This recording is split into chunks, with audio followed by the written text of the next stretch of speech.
कवच देव पूजा का एक प्रमुख अंग है।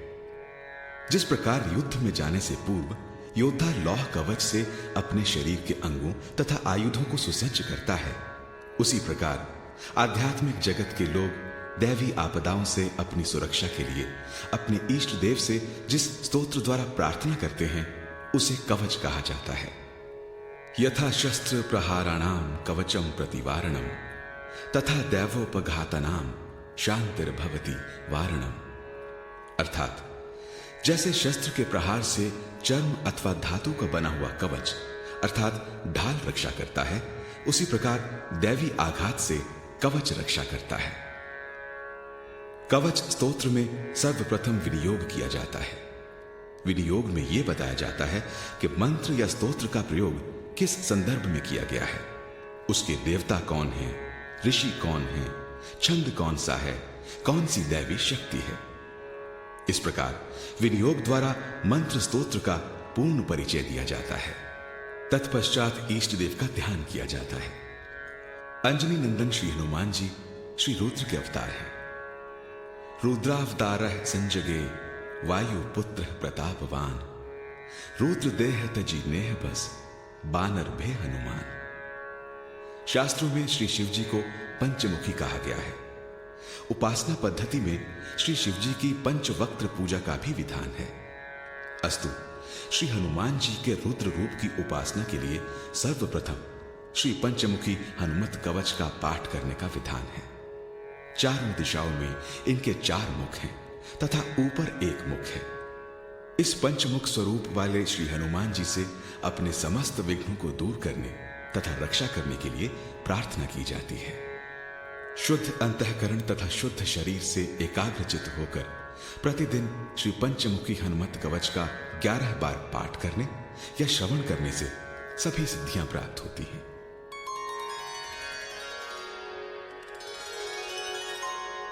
अथ पंचमुखी हनुमत कवचम। अस्य श्री पंचमुखी हनुमत कवच स्तोत्र मंत्रस्य ब्रह्मा ऋषिः गायत्री छन्दः हनुमान देवता राम बीजं मम शक्तिः चंद्र इति कीलकम्। ओम रौं कवचाय हुं ओम ह्रौं अस्त्राय फट्। ईश्वर उवाच अथ ध्यानं प्रवक्ष्यामि शृणु सर्वांग सुंदरम्। तत्कृतं देवदेवेशि ध्यानं हनुमतः प्रियम्। पंचवक्त्रं महाभीमं कपियूथ समन्वितम्। बाहुभिर्दशभिर्युक्तं सर्वकामार्थ सिद्धिदम्। पूर्वं तु वानरं वक्त्रं कोटिसूर्यसमप्रभम्। दंष्ट्राकरालवदनं भ्रिकुटिकुटिलेक्षणम्। अस्यैव दक्षिणं वक्त्रं नारसिंहं महाद्भुतम्। अत्युग्रतेजो वपुषं भीषणं भयनाशनम्। पश्चिमे गारुडं वक्त्रं वक्रतुण्डं महाबलम्। सर्वनागप्रशमनं सर्वभूतादिकृन्तनम्। उत्तरं सौकरं वक्त्रं कृष्णदीप्तनभोमयम्। पाताले सिद्धवेतालं ज्वररोगादिकृन्तनम्। ऊर्ध्वं हयाननं घोरं दानवान्तकरं परम्। येन वक्त्रेण विप्रेन्द्र तारकाया महाहवे। दुर्गते शरणं तस्य सर्वशत्रुहरं परम्। ध्यात्वा पंचमुखं रुद्रं हनुमन्तं दयानिधिं। खड्गं त्रिशूलं खट्वांगं पाशमङ्कुशपर्वतं। मुष्टौ तु मोदकौ वृक्षं धारयन्तं कमण्डलुं। भिन्दिपालं ज्ञानमुद्रां दमनं मुनिपुङ्गवम्। एतान्यायुधजालानि धारयन्तं भयापहम्।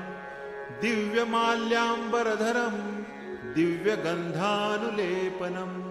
सर्वैश्वर्यमयं देवं हनुमद्विश्वतोमुखम् पञ्चास्यमच्युतमनेकविचित्रवर्णं वक्त्रं सशङ्खविभृतं कपिराजवीर्यं पीताम्बरादिमुकुटैरपि शोभिताङ्गं पिङ्गाक्षमञ्जनिसुतं ह्यनिशं स्मरामि। मर्कटस्य महोत्साहं सर्वशोकविनाशनम् शत्रुसंहारकं चैतत् कवचं ह्यापदं हरेत्। ॐ हरिमर्कटमर्कटाय स्वाहा। ॐ नमो भगवते पञ्चवदनाय पूर्वकपिमुखाय सकलशत्रुसंहारणाय स्वाहा। ॐ नमो भगवते पञ्चवदनाय उत्तरमुखाय आदिवाराहाय सकलसम्पत्कराय स्वाहा।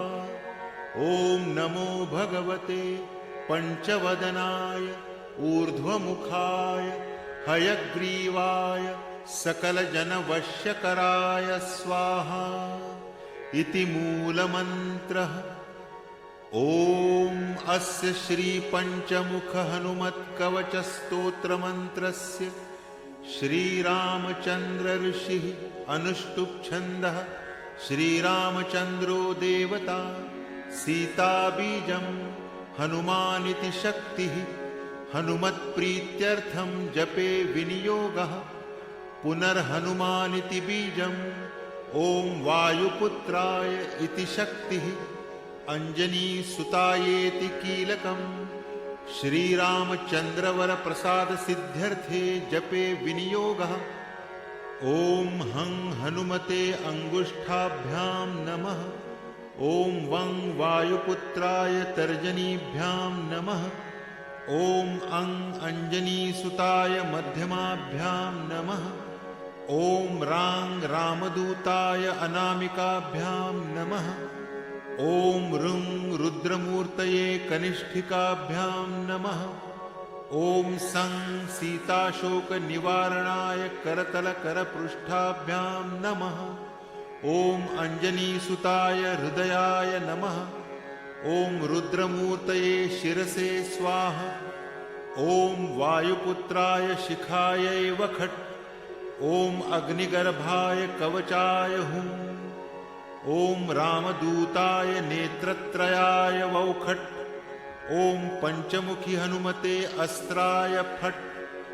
अथ ध्यानम् श्रीरामदूताय आञ्जनेयाय वायुपुत्राय महाबलाय सीताशोकनिवारणाय महाबलप्रचण्डाय लङ्कापुरीदहनाय फाल्गुनसखाय कोलाहलसकलब्रह्माण्डविश्वरूपाय सप्तसमुद्रनिरन्तरलङ्घिताय पिङ्गलनयनाय अमितविक्रमाय सूर्यबिम्बफलसेवाधिष्ठितनिराक्रमाय सञ्जीवन्या अङ्गदलक्ष्मणमहाकपिसैन्य प्राणदात्रे दशग्रीवविध्वंसनाय रामेष्टाय सीतासह रामचन्द्रवरप्रसादाय खट्प्रयोगागम पञ्चमुखी हनुमन्मन्त्रजपे विनियोगः ॐ हरिमर्कटमर्कटाय स्वाहा। ॐ हरिमर्कटमर्कटाय वं वं वं वं वं फट् स्वाहा। ॐ हरिमर्कटमर्कटाय फं फं फं फं फं फट् स्वाहा। ॐ हरिमर्कटमर्कटाय खं खं खं खं खं मारणाय स्वाहा। ॐ हरिमर्कटमर्कटाय ठं ठं ठं ठं ठं स्तंभनाय स्वाहा। ॐ हरिमर्कटमर्कटाय डं डं डं डं डं आकर्षणाय सकलसम्पत्कराय पञ्चमुखवीर हनुमते स्वाहा।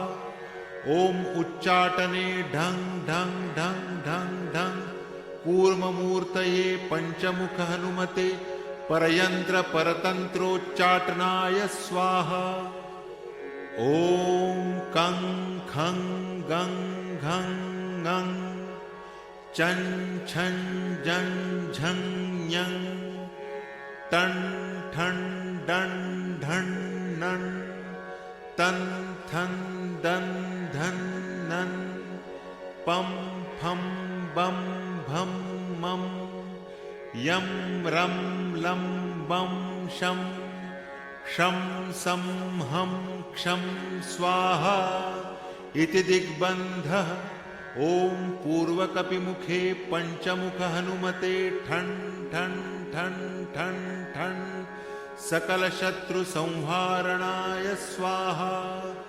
ॐ दक्षिणमुखे पञ्चमुख हनुमते करालवदनाय नरसिंहाय रां रां रां रां रां सकलभूतप्रेतदमनाय स्वाहा। ॐ पश्चिममुखे गरुडासनाय पञ्चमुखवीर हनुमते मं मं मं मं मं सकलविषहराय स्वाहा। ॐ उत्तरमुखे आदिवाराहाय लं लं लं लं लं नरसिंहाय नीलकण्ठाय पञ्चमुख हनुमते स्वाहा। अञ्जनीसुताय वायुपुत्राय महाबलाय रामेष्टफाल्गुनसखाय सीताशोकनिवारणाय लक्ष्मणप्राणरक्षकाय कपिसैन्यप्रकाशाय सुग्रीवाभिमानदहनाय श्रीरामचन्द्रवरप्रसादकाय महीवीर्याय प्रथमब्रह्माण्डनायकाय पञ्चमुख हनुमते भूतप्रेतपिशाच ब्रह्मराक्षसशाकिनी डाकिनी अन्तरिक्षग्रह परमन्त्र परयन्त्र परतन्त्र सर्वग्रहोच्चाटनाय सकलशत्रुसंहारणाय पञ्चमुख हनुमद्वरप्रसादक सर्वरक्षकाय जं जं जं जं जं स्वाहा।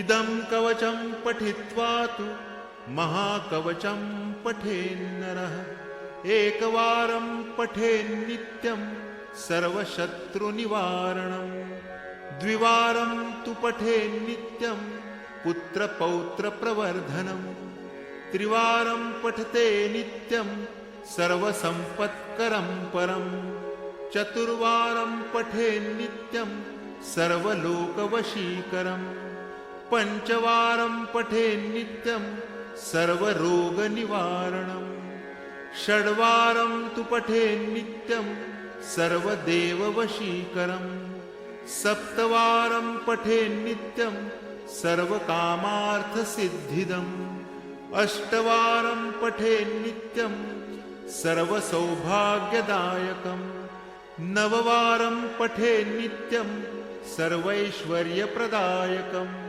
दशवारं पठेन्नित्यं त्रैलोक्यज्ञानदर्शनम् एकादशं पठेन्नित्यं सर्वसिद्धिं लभेन्नरः कवचस्मृतिमात्रेण महालक्ष्मीफलप्रदम्। ॐ पञ्चमुखी हनुमत्कवचम् ॐ तत्सत्।